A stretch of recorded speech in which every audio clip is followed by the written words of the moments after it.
এবার বিছানা যদি এমনিতেই থাকে নড়াচড়া করে ওই বিছানায় ঘুমাইলে কিন্তু ঘুম লাগবে না। কেন? বিছানা নড়াচড়া করে, জমিনটা তো পানির উপর। আল্লাহ পরবর্তীকারে আলম বলেন জমিনের নড়াচড়া বন্ধ করার জন্য, স্থিতিশীলতা নিয়ে আসার জন্য ওয়াল জিবালা আওতাদা, আমি আল্লাহ পরবর্তীকারে আলম পাহাড়ের মাধ্যমে প্যারাক মারলাম। এই জন্য কিয়ামতের প্রাক্কালে আল্লাহ পরবর্তীকারে আলম পাহাড়গুলোকে ধ্বংস করে দিবেন। ইয়াউমা তামুরুস সামাউ মাওরাম ওয়া তাসিরুল জিবালু সাইরাম। আল্লাহ রাব্বুল আলামিন বলেন ওই দুনিয়ার মানুষ শোনো, কিয়ামতের আগে পাহাড়গুলো ধুলার মতো হয়ে যাবে। ওয়া তাকুরুল জিবালু কাল ইগনিল মানফুস, ধুলার মতো পাহাড় উঠতে থাকবে।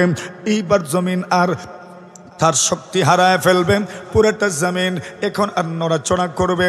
আল্লাহ পরবর্তীকারে আলম রসুলকে জানায় দেন জমিনের উপর একটা আবরণও আছে, ওই আবরণে ধরে আল্লাহ পাক টান দিবেন এবং জমিনের ওই ত্রিপালের উপর আপনারা যেইভাবে বসেছেন এইভাবে যদি একজন দুইজন তিনজন ত্রিপালে বসে থাকেন, বাকি কয়েকজন যদি টানতে থাকেন, যেমনভাবে আপনি ত্রিপালের উপরে থেকেই শুধু যাইতেই থাকবেন। আল্লাহ রসুল সাল্লাল্লাহু আলাইহি ওয়াসাল্লাম বলেন পুরোটা জমিনের উপর একটা আবরণ আছে, পর্দা আছে। কিয়ামতের আগে ওই আবরণে ধরে টান দেওয়া হবে। পৃথিবীর জমিনের উপর যত গাছগাছালি আছে, যত ঘাস আছে, যত উদ্ভিদ আছে, সবগুলো উপড়ে ফেলা হবে। পাহাড়ও নাই, কিছুই নাই। আল্লাহ পরবর্তীকারে আলম বলেন এইবার জমিনটাকে প্রলম্বিত করে ফেলা হবে, জমিনটাকে লম্বা করে দেওয়া হবে। ওয়া ইদাল আরদু মুদ্দাত, পাহাড় তো নাই, পেনাগো নাই, খিলও নাই। এইবার জমিনকে লম্বা করতে অসুবিধা নাই, জমিনকে লম্বা করে দেওয়া হবে। তাহলে বোঝা গেল পুরাটা পৃথিবীর নিয়ন্ত্রণ আল্লাহ তাআলার হাতে, পুরাটা জমিনের নিয়ন্ত্রণ আল্লাহ তাআলার হাতে। নবীজি সাল্লাল্লাহু আলাইহি ওয়াসাল্লাম বলেন যেদিন কিয়ামত হবে ওই দিন আল্লাহ পরবর্তীকারে আলম পুরাটা সবগুলো আসমান, একটা নয় দুইটা নয়, as-sab'at tibaq, সাতটা আসমান খালাকা সাবা সামাওয়াতিন তিবাকা। আল্লাহ পাক একটার উপরে আর একটা এইভাবে 7টা আসমান বানাইছেন। আল্লাহ পরবর্তীকারে আলম 7টা জমিন বানাইছেন।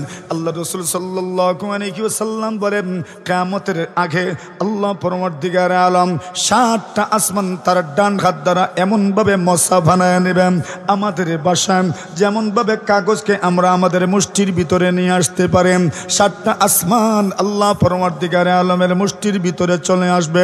7টা জমিন আল্লাহ তাআলার বাম হাতের মুষ্টির ভিতরে চলে আসবে। তাহলে বোঝা গেল আসমান জমিন এবং তার মধ্যখানে যা আছে সব কিছুর নিয়ন্ত্রণ কার হাতে? জোরে বলেন কার হাতের নিয়ন্ত্রণ? এবার পুরাটা পৃথিবীর মধ্যে যত বিপর্যয় হয় সব কিছুর জানান আল্লাহ তাআলা দিলেন কেমনে হয়। সুতরাং পৃথিবীর নিয়ন্ত্রণ যার হাতে, উনি ওই জানেন পৃথিবীর মধ্যে কেমনে বিপর্যয় হয়। কথা বলেন ঠিক কিনা? নিয়ন্ত্রণ তো আল্লাহর হাতে। আল্লাহ এখন বলছেন পৃথিবীতে বিপর্যয় কেমনে সৃষ্টি হয়। যাহারাল ফাসাদু ফিল বাররি ওয়াল বাহর বিমা কাসাবাত আইদিন নাস। আল্লাহর জমিনে জলে স্থলে যত দুর্যোগ, যত বিপর্যয় সংঘটিত হয়েছে, বিমা কাসাবাত আইদিন নাস, এই সবগুলো কেন? বলে মানুষের হাতের কামাই, মানুষের কৃতকর্মের ফল, মানুষের কাজের কারণে পৃথিবীর মধ্যে দুর্যোগ সৃষ্টি হয়। এইবার আসে বিজ্ঞানের কথার সাথে ওই কথাটাকে একটু যুক্ত করেন। বিজ্ঞান বলছে জলবায়ুর পরিবর্তন, আবহাওয়ার পরিবর্তন করলো কে? বলে মানুষের কাজের কারণেই আবহাওয়ার পরিবর্তন হলো, মানুষের গতিমতির কারণে আবহাওয়ার পরিবর্তন হয়েছে, মানুষের আপনার স্বেচ্ছাচারিতার কারণে আবহাওয়ার পরিবর্তন হয়েছে, মানুষের লাগামহীন ক্রিয়াকর্মের কারণে আবহাওয়ার পরিবর্তন হয়েছে, মানুষের উচ্চাভিলাষী হওয়ার কারণে যে যার মতো করে পৃথিবীর নিয়ন্ত্রণ নিজের হাতে নিতে চাচ্ছে। এই পরমাণুর কারণে পৃথিবীর আপনার পানি দূষিত হচ্ছে, বাতাস দূষিত হচ্ছে।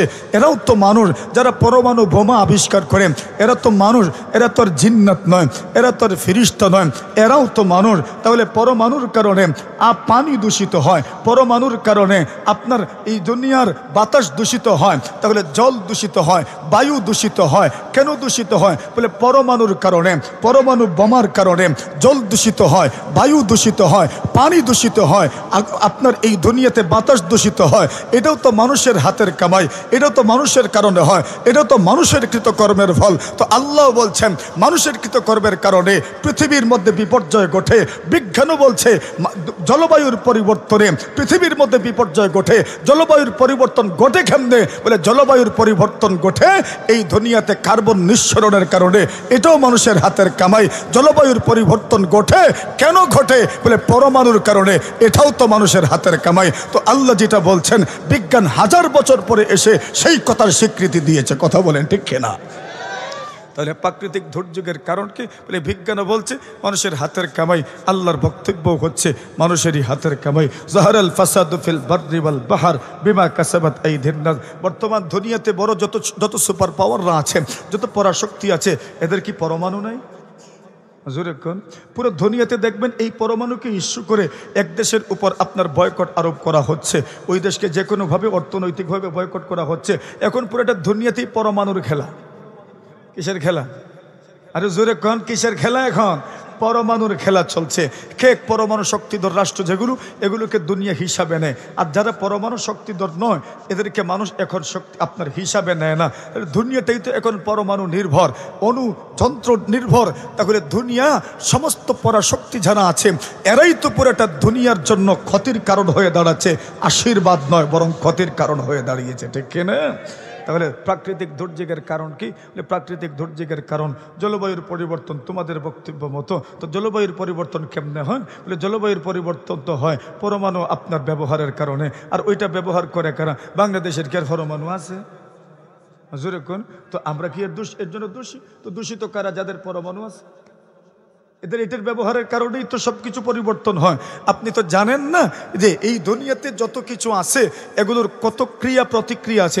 সব জিনিসের ক্রিয়াও আছে, প্রতিক্রিয়াও আছে। এটা একটা সহজে আমি বোঝাই। আপনাদের মসজিদে এখন টাইলস আছে, আর আগে এক সময় টাইলস ছিল না। ওই সময় টাইলস না থাকলে মুরা গোসানি যাইতো। আপনারা খুব ভালো করে মুরা গোসানি যাইতো। এখন টাইলস হয়েছে মুরা গোসানি যায়। আপনারা ওইটা ক্রিয়ার প্রতিক্রিয়া। এখন সুন্দর হয়েছে ঠিক, আধুনিক হয়েছে ঠিক, কিন্তু এখন মুরা গোসানি যায় না। ওই মুরা গোসাই তৈলে যাওয়া লাগে এমন এক জায়গায় যেখানে টাইলস নেই। না? তাহলে ক্রিয়া প্রতিক্রিয়া সব কিছু আছে। আল্লাহ বলছেন যাহারাল ফাসাদু ফিল বাররি ওয়াল বাহর বিমা কাসাবাত আইদিন নাস। আসেন আরেকটু সামনে যাই। এখন আপনি এই দুনিয়াতে যত কিছু ঘটে, প্রাকৃতিক দুর্যোগ বলতে কি বুঝে এটাও আমরা বুঝলাম, আমরা অনুভব করতে পারলাম। প্রাকৃতিক দুর্যোগ বলতে কি, কেন প্রাকৃতিক দুর্যোগ সংগঠিত হয়, এর একটা কোরআনী ব্যাখ্যা আমরা পেলাম, বিজ্ঞানী ব্যাখ্যাও পেলাম। দুটোটার সাথে কোনো সংঘর্ষ নাই, দুটোটাই একই ধরনের একই ধাঁচের ব্যাখ্যা। আসেন এখন প্রাকৃতিক দুর্যোগের কিছু রকম আমাদের জানার দরকার। প্রাকৃতিক দুর্যোগ বলতে আমাদের জানাশোনার মধ্যে কি আছে? যেমন প্রাকৃতিক দুর্যোগের মধ্যে একটা হলো আপনার এই দুনিয়াতে ঝড় হবে। কি হবে? ঝড় আসেনি? ওই যে মাঝে মধ্যে বৃষ্টি দে, ঝড় দে, তুফান দে। ঝড়ও প্রাকৃতিক দুর্যোগের অন্তর্ভুক্ত, তুফানও প্রাকৃতিক দুর্যোগের অন্তর্ভুক্ত। এই দুনিয়াতে নিচের থেকে পানি উঠে, এটাকে জলোচ্ছ্বাস বলে। সাগর থেকে পানি উঠে, নদীর থেকে পানি উঠে, এটাকে জলোচ্ছ্বাস বলে। কোনো সময় এটাকে বিভিন্ন নাম দেওয়া হয়। এটাকে সিডন নাম দেওয়া হয়, সুনামি নাম দেওয়া হয়, কোনো সময় নার্গিস নাম দেওয়া হয়, কোনো সময় আপনার কর্ণফুলীয় নাম দেওয়া হয়, আরও বিভিন্ন নাম দেওয়া হয় এগুলোকে। ওই যে গত কয়েকদিন আগে একটা গেল, ওইটার নাম কি ছিল? আমপাল না, আমপাল ছিল। কি ছিল? আমপাল ছিল। এই যে বিভিন্ন নাম দেওয়া হয়, এগুলো জলোচ্ছ্বাস থেকে, সাগর থেকে যে জলোচ্ছ্বাস ওঠে, নিচের থেকে যেটা ওঠে ওইটা। আল্লাহ তাআলা বলছেন এটাও একটা প্রাকৃতিক দুর্যোগের অন্তর্ভুক্ত। গণ্যেন একটা হলো ঝড়, একটা হলো তুফান। তুফানের মধ্যে বিভিন্নতা আছে। একটা হলো খুব ঠান্ডা বাতাস, আরেকটা হচ্ছে খুব আপনার জোরালু বাতাস, একটা হচ্ছে ঘূর্ণিঝড়, একটা হচ্ছে শিলাবৃষ্টি, একটা হচ্ছে অগ্নিবৃষ্টি। এটাও প্রাকৃতিক দুর্যোগের অন্তর্ভুক্ত। বর্তমান দুনিয়াতে অগ্নিকাণ্ড ঘটছে। আমেরিকার ক্যালিফোর্নিয়া, এটা আগুনে জ্বলছে, দাবানল চলছে, এটা অগ্নিকাণ্ড। এটাও প্রাকৃতিক দুর্যোগের অন্তর্ভুক্ত। জলোচ্ছ্বাস প্রাকৃতিক দুর্যোগের অন্তর্ভুক্ত। ঝড় প্রাকৃতিক দুর্যোগের অন্তর্ভুক্ত। বন্যা, ফ্লাড, এটা প্রাকৃতিক দুর্যোগের অন্তর্ভুক্ত। অতিবৃষ্টি প্রাকৃতিক দুর্যোগের অন্তর্ভুক্ত। অনাবৃষ্টি প্রাকৃতিক দুর্যোগ দুর্যোগের অন্তর্ভুক্ত। আমরার ভাষায় খরা, এটা প্রাকৃতিক দুর্যোগের অন্তর্ভুক্ত। এই যা আছে সবগুলো প্রাকৃতিক দুর্যোগের অন্তর্ভুক্ত। বলেন তো এই সবগুলোর সাথে আমাদের পরিচয় আছে না নাই? এখন প্রাকৃতিক দুর্যোগ চিনছেন নি আপনারা? আপনারা মনে মনে ভাবছিলেন প্রাকৃতিক দুর্যোগ বলতে আল্লাহ জানে কি, ওই যেটা আমরা জীবনে দেখি ওইটার নাম ওই প্রাকৃতিক দুর্যোগ। এটা কোনো গাছের গুঁড়া না যে ওইটা আপনি চিনবেন আর আপনি চিনবেন না, যেটার সাথে আমরা সকলেই পরিচিত আছি। আচ্ছা বলেন তো এই যে প্রাকৃতিক দুর্যোগ দুনিয়াতে ঘটে, ওইটাকে টলানোর মতো কোনো ক্ষমতা দুনিয়ার মানুষের আছে কি? তাহলে এখন আমরা যারা বলি এই দুর্যোগের মোকাবেলা করতে হবে, পারবেন তো মোকাবেলা করতে? কথা বলেন, ওটা কি সরাইতে পারবেন? আপনি টলাইতে পারবেন? তো প্রাকৃতিক দুর্যোগের মোকাবেলা আপনি করবেন কিভাবে? মোকাবেলা শব্দ ব্যবহার করা অনুচিত, ওটা ব্যবহার করিয়েন না। প্রাকৃতিক দুর্যোগ যেটা ঘটার ওইটা ঘটতেই থাকবে, ওইটার মোকাবেলা আপনি কোনোভাবেই করতে পারবেন না।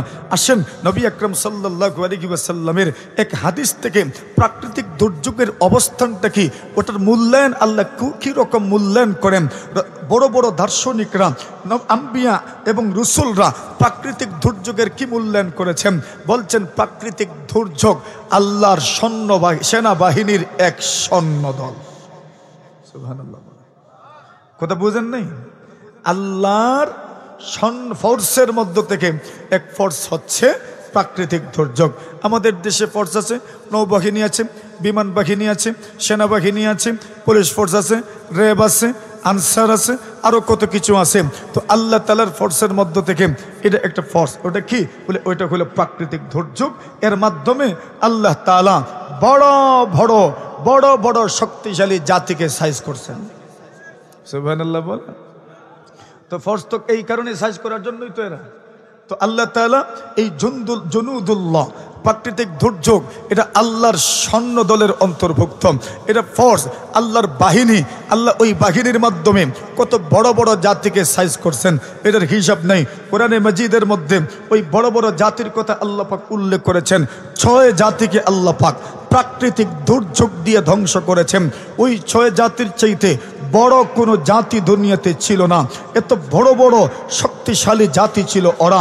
দুনিয়াতে এমন কিছু তাদের হাত ছাড়া ছিল এমন নয়, সব কিছুই তাদের নখদর্পণে ছিল। নির্মাণ শিল্প তাদের নখদর্পণে ছিল, স্থাপত্য শিল্প তাদের নখদর্পণে ছিল, শিল্প কল কারখানা তাদের আপনার নখদর্পণে ছিল, দুনিয়ার ক্ষমতা তাদের নখদর্পণে ছিল। ছিল নাকি তাদের হাতে? সব ছিল তাদের হাতে। কিন্তু আল্লাহ তাদেরকে ধ্বংস করে দিয়েছেন বাতাসের মাধ্যমে, আল্লাহ তাদেরকে ধ্বংস করে দিয়েছেন ঘূর্ণিঝড়ের মাধ্যমে, আল্লাহ তাদেরকে ধ্বংস করে দিয়েছেন ঝড়ের মাধ্যমে, তুফানের মাধ্যমে। এগুলো জুনদুম মিন জুনুদিল্লাহ, আল্লাহ তাআলার বাহিনীর অন্তর্ভুক্ত। এই বাহিনীর মাধ্যমে বড় বড় নাফরমান জাতিকে আল্লাহ যুগে যুগে সাইজ করেছেন, ঠিক না? বাহিনী তো এই জন্যই সাইজ করার জন্য, দুশ্মনদেরকে সাইজ করার জন্য, দ্রোহীদেরকে সাইজ করার জন্য, যারা খোদাদ্রোহী হবে, যারা আল্লাহর বিদ্রোহী হবে, যারা আল্লাহর বিপক্ষে অবস্থান নেবে, শত্রু হবে, দ্বীনের শত্রু হবে, কোরআন সুন্নাহর শত্রু হবে, এদেরকে সাইজ করার জন্য আল্লাহর বাহিনী আছে না নাই? ওই বাহিনীর নাম কি? জোরে কোন? প্রাকৃতিক দুর্যোগ। ওই বাহিনীর নাম কি? প্রাকৃতিক দুর্যোগ। এটা আল্লাহর বাহিনী। ওই বাহিনীর মাধ্যমে আল্লাহ তাআলা বড় বড় জাতিদেরকে সাইজ করছেন। তোমরা বুঝতে পারলাম প্রাকৃতিক দুর্যোগের মূল্যায়ন, যে এরা আল্লাহর বাহিনী, জুনদুম মিন জুনুদিল্লাহ, আল্লাহর বাহিনী। ওই বাহিনীর মাধ্যমে আল্লাহ তাআলা বড় বড় আল্লাহ তাআলা জাতিদেরকে সাইজ করেছেন। কেমনে সাইজ করছেন এর দুই একটা উদাহরণ শোনার দরকার আসেনি মনে করুন। জোরে কোন? আচ্ছা আপনাদের জানা মতে বলেন তো, এই দুনিয়াতে একটা উন্নত জাতি, শক্তিশালী জাতি, খুব বেশি শক্তি তাদের ছিল, খুব বেশি প্রভাব ছিল, খুব বেশি প্রতিপত্তি ছিল, এমন একটা জাতির যদি নাম আপনাদেরকে প্রশ্ন করা হয়, বলেন তো কোন জাতির নাম বলবেন? বলেন, হ্যাঁ বলেন বলেন। কি? আজ জাতি আর সামুদ জাতি। আরে বাপরে বাপ, তো আজ দেখছেন নি, ওয়াজ তো এমনিতেই বুঝে। মাশাআল্লাহ, আদ জাতি পৃথিবীর ইতিহাসে আদ জাতি এত শক্তিশালী ছিল, এত সামুদ জাতি এত শক্তিশালী ছিল, যাদের কথা আল্লাহ পরওয়ারদিগারে আলম কোরআনে মাজিদের মধ্যে বয়ান করছেন। আল্লাহ তাআলা বলেন, ওয়া আম্মা আদুন ফাউহলিকু বিরিহিন সারসারিন আতিয়াম সাখখারাহা আলাইহিম সাবআ লায়ালিন ওয়া সামানিয়াতা আইয়াম حسوما فترى القوم فيها صرعا كأنهم أعجاز نخل خاوية আল্লাহ পরবর্তীকারে আলম বলেন আজ জাতিকে আল্লাহ পরবর্তীকারে আলম ধ্বংস করে দিয়েছেন। সূরাতুল ফজরের মধ্যে আল্লাহ পরবর্তীকারে আলম কসম করলেন ওয়াল ফজর ওয়া লায়ালিন আশর, ফজরের কসম করলেন, সুপ্রভাতের কসম করলেন, ফজরের নামাজের আল্লাহ কসম করলেন, ওয়া লায়ালিন আশর, জিলহজ মাসের 10 রাতের কসম আল্লাহ করলেন, ওয়াশফি ওয়াল ওয়াত, জুরের কসম করলেন, বেজুরের কসম করলেন, ওয়াল্লাইলি ইযা ইয়াস, রাতের কসম করলেন। কসম করতে করতে গিয়ে আল্লাহ পাক এরপরে বলেন ইন্না রাব্বাকা লাবিল মিরসাদ, ওগো নবীজি আপনি উম্মতদেরকে জানায় দিবা, পৃথিবীর মানুষদেরকে জানায় দিবা ইন্না রাব্বাকা লাবিল মিরসাদ, আল্লাহ উৎপেতে আছেন, আল্লাহ আপনার গতিবিধি লক্ষ্য করছেন। আলাম ইয়ালাম বিআন্নাল্লাহা ইয়ারাম, মানুষ কি জানে না আল্লাহ যে মানুষকে দেখেন? মানুষ কি জানে না আল্লাহ পাক রব্বুল আলামিন যে মানুষকে দেখেন? ইন্না রাব্বাকা লাবিল মিরসাদ, আমার গতিমতে আমার গতিবিধি আল্লাহ পাক রব্বুল আলামিনের কাছে অস্পষ্ট নয়, সব আল্লাহ পাক রব্বুল আলামিনের কাছে ক্লিয়ার, একদম সুস্পষ্ট আছে। এবার আল্লাহ পরমার্থিকারে আলম এক এক জাতির নাম নিয়েছেন আর বলছেন ওদেরকে আল্লাহ পাক কি করেছেন তুমি কি দেখো নাই? আলাম তারা কাইফা ফাআলা রাব্বুকা বিআদ, আল্লাহ পরমার্থিকারে আলম বলেন ওগো নবীজি আপনি প্রশ্ন করে দেখো, আরবের মানুষকে প্রশ্ন করো, মক্কার মানুষকে প্রশ্ন করো, পুরা দুনিয়ার মানুষকে প্রশ্ন করো। আলাম তারাম কাইফা ফাআলা রাব্বুকা বিআদ ইরাম যাতিল ইমাদ আল্লাতী লাম ইউখলাক মিসলুহা ফিল বিলাদ। আল্লাহ রাব্বুল আলামিন আজ জাতির বৈশিষ্ট্য বর্ণনা করলেন। আজ জাতি এত শক্তিশালী এক জাতি, ওই জাতির মতো শক্তিশালী জাতি এই দুনিয়াতে আর কাউকে পাঠানো হয় নাই। এত শক্তিশালী জাতি, এত উঁচা মোটা ছিল, এত উঁচা মোটা ছিল, এত উঁচা মোটা ছিল। মুফাসসিরিনে কেরাম বলেন প্রায় 60 গজ লম্বা ছিল। জোরে বলেন সুবহানাল্লাহ। 60 গজ লম্বা এদের এক একজন, এত বড় বড়, এদের সাইজ এত বেশি, এদের ফিগার এত লম্বা, এত টল ফিগারের মানুষ, সাইজটা ছোট নাম, শরীরের দিক দিয়েও মোটা। আল্লাহ পরমার্থিকারে আলম বলেন ওরা পাথর কেটে কেটে তাদের গড় নির্মাণ করত। নির্মাণ শিল্পে এরা ছিল নাম্বার 1, স্থাপত্য শিল্পে এদের সমকক্ষ আর কেউ ছিল না। এদের মধ্যে শিল্প ছিল, আর্ট ছিল। কি শিল্প ছিল?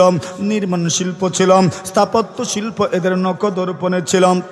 শুধু স্থাপত্য শিল্প ছিল এমন নয়, আল্লাহ পরমার্থিকারে আলম এদের অবাধ্যতার কথার বিবরণ দিলেন। মুফাসসিরিনে কেরাম বলেন আজ জাতি 3টা অপরাধে আল্লাহ তার 3টা অপরাধে এরা অপরাধী ছিল।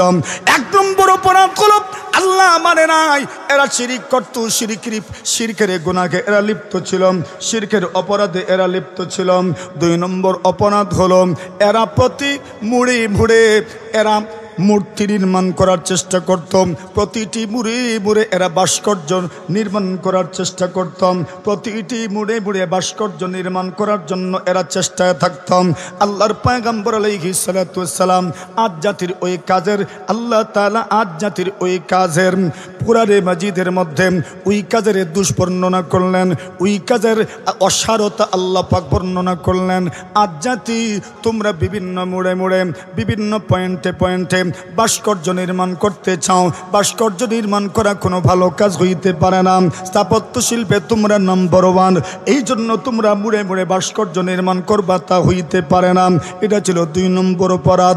3 নম্বর অপরাধ ছিল ওয়া ইযা বাতাসতুম জাব্বারিন, তোমরা ছিলে জালেম, মানুষের উপর তোমরা জুলুম করতে, যাকে ধরতে ছাড়তে না। ওই লোকটার অপরাধ থাকুক বা না থাকুক, তোমাদের মতের উল্টা হওয়ার কারণে ওই লোকটাকে তোমরা যার পরনে শাস্তি দিয়েছ। এই ছিল আজ জাতির অপরাধ। আল্লাহ পরমার্থিকারে আলম নবী পাঠাইলেন, নবী এদেরকে দিনের দাওয়াত দেন। নবী সাল্লাল্লাহু আলাইহি ওয়াসাল্লাম দিনের দাওয়াত দিলেন, কেউ মানতে রাজি নয়।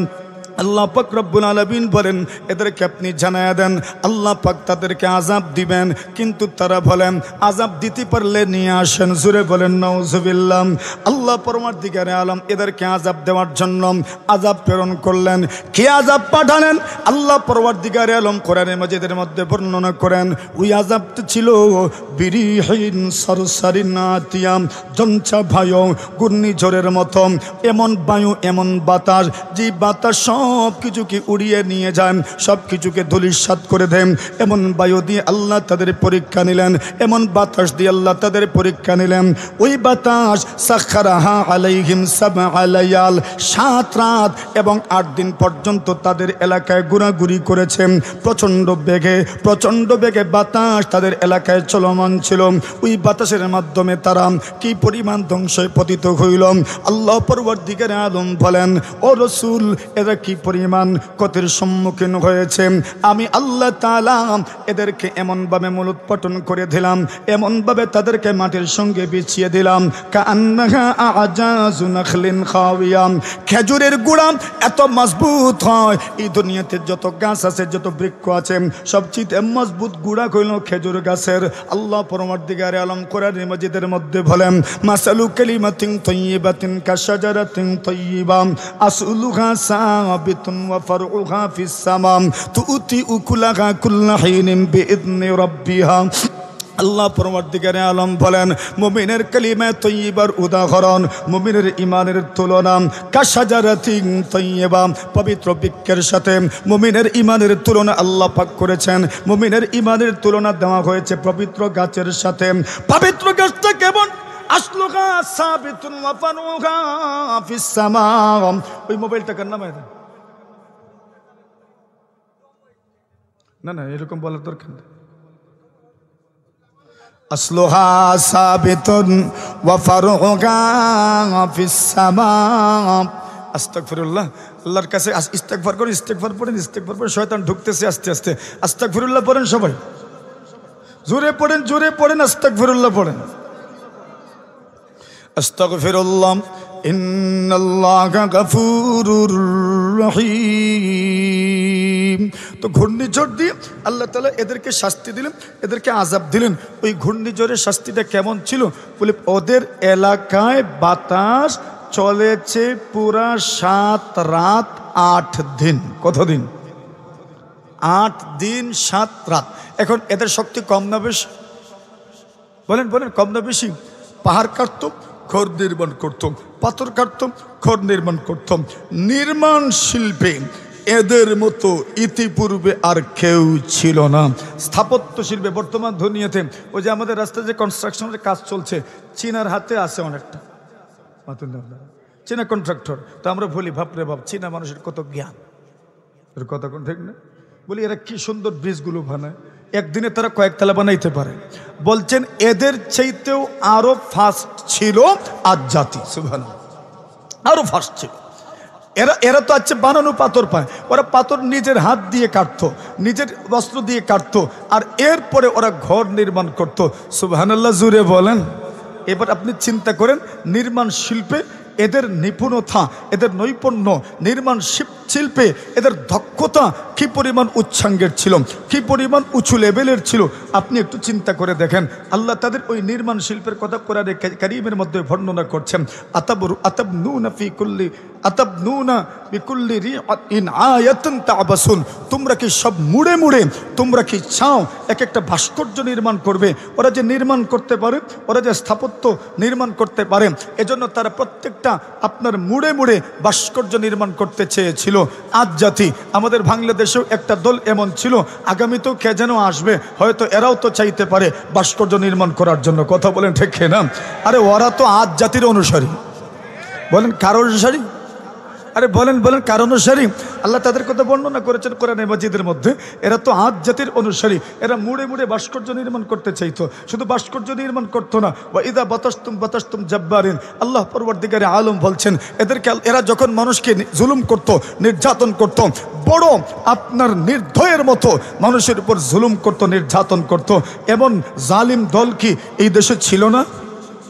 জোরে কন, এই দেশে ছিল না যাদের পাপ কম থাকতো এদেরকে বড় বড় শাস্তি দিত, আর নিজের হইলে বড় পাপেও এরা ছাড় পেয়ে যেত। জোরে কন, এমন জালিমরা কি এই দুনিয়াতে ছিল না? আর এখন নাই, আগামীতে থাকবে না, সব সময়ই থাকবে। তবে মনে রাখো আল্লাহর শাস্তিও কিন্তু ঠিক আছে, অবধারিত আছে। কথা বলেন ঠিক না বেঠিক? ওটাও কিন্তু অবধারিত আছে। এরা এরকম পাপ করতো, আল্লাহ বলেন এদেরকে আল্লাহ ধ্বংস করলেন বিরিহিন সারসারিন আতিয়াম, কি দিয়ে? ঘূর্ণিঝড় দিয়ে। তো ঘূর্ণিঝড়ের শাস্তি, এই প্রাকৃতিক দুর্যোগ, এটা কি এই বিশ্বের সমস্যা নাকি আরো আগেও ছিল? জোরে কন, আরো আগেও ছিল। তাহলে নতুন করে তো আপনি এখন শুধু মানুষ শুধু জলবায়ুর পরিবর্তন ওইটাকে দোষারোপ করতে পারেন না। ওই যুগে তো আর জলবায়ুর পরিবর্তনের জন্য আপনার বায়ু আর পানিকে দূষিত করার এত কোনো আপনার উপলক্ষ আর আয়োজন ছিল না। তো ওই সময় ঘূর্ণিঝড় কেন ছিল? ওই সময় ঘূর্ণিঝড় কেন ছিল? যদি জলবায়ুকেই শুধু দোষারোপ করেন তাহলে ওই সময় তো জলবায়ু পরিবর্তনের এমন কোনো উপলক্ষ ছিল না, এমন কোনো আয়োজন ছিল না, এত কার্বন তো নিঃসরণ হয় নাই। তাহলে ওই সময় ঘূর্ণিঝড় কেন হইল? তাহলে বোঝা গেল প্রাকৃতিক দুর্যোগের আরেকটা কারণ হইল মানুষের পাপ। কি বলেন? মানুষের পাপ। প্রাকৃতিক দুর্যোগের আরেকটা কারণ হইল মানুষের পাপ। বলে কেমনে? বলে জলবায়ুর পরিবর্তনের যুগে আমরা জলবায়ুকে দোষারোপ করছি এবং এটাকে রিজন এবং কারণ হিসাবে আমরা উল্লেখ করতে পারছি। কিন্তু যেই সময় জলবায়ুর পরিবর্তন হয় নাই, যেই সময় পানির পরিবর্তন হয় নাই, পানি দূষিত হয় নাই, বায়ু দূষিত হয় নাই, ওই সময় তো ঘূর্ণিঝড় হয়েছে, ওই সময় তো জলোচ্ছ্বাস হয়েছে, ওই সময় তো এইরকম আযাব সংগঠিত হয়েছে। তাহলে ওই সময়ে প্রাকৃতিক দুর্যোগের কারণ কি? ওই সময়ের প্রাকৃতিক দুর্যোগের কারণ ছিল মানুষের পাপ। কি ছিল? আরে জোরে কোন, কি ছিল? পাপ ছিল। যেমন আজ জাতিকে আল্লাহ ধ্বংস করলেন কি দিয়ে? বলে ঘূর্ণিঝড় দিয়ে, জঞ্চা বায়ু দিয়ে আল্লাহ তাদেরকে ধ্বংস করলেন। নিচের থেকে পানি উঠাইয়া ধ্বংস করেছেন এমন এক জাতির নাম বলেন। কোন না জানেন তো আপনারা? এই দেখছেন, কে বলছেন বলেন? হাত তুলেন দি। মাশাআল্লাহ, নারায়ে তাকবীর, আল্লাহু আকবার, জোরে কোন। এদেরকে পুরস্কৃত করা দরকার। নিচের থেকে পানি উঠছে আর ধ্বংস হয়েছে এমন জাতির নাম কি? নূহ আলাইহিস সালামের সম্প্রদায়, নূহ জাতি নিচের পানি দিয়ে ধ্বংস, উপর থেকেও নেমেছে, বৃষ্টিও নেমেছে, জলোচ্ছ্বাসও হয়েছে। আল্লাহ তাআলা কোরআনে মাজিদের মধ্যে বলছেন, হে রাসূল আপনি বলে দিন, কুল হুয়াল কাদির আলা আইয়াবআসা আলাইকুম আযাবাম মিন ফাওকিকুম আও মিন তাহতি আরজুলিকুম।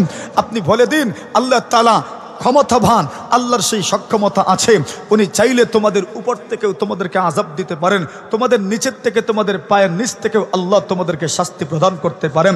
পায়ের নিচের শাস্তি কি? বলে পায়ের নিচের শাস্তির একটা শাস্তি হইল জলোচ্ছ্বাস হবে, নিচের থেকে পানি উঠবে। সুবহানাল্লাহ, জোরে বলেন।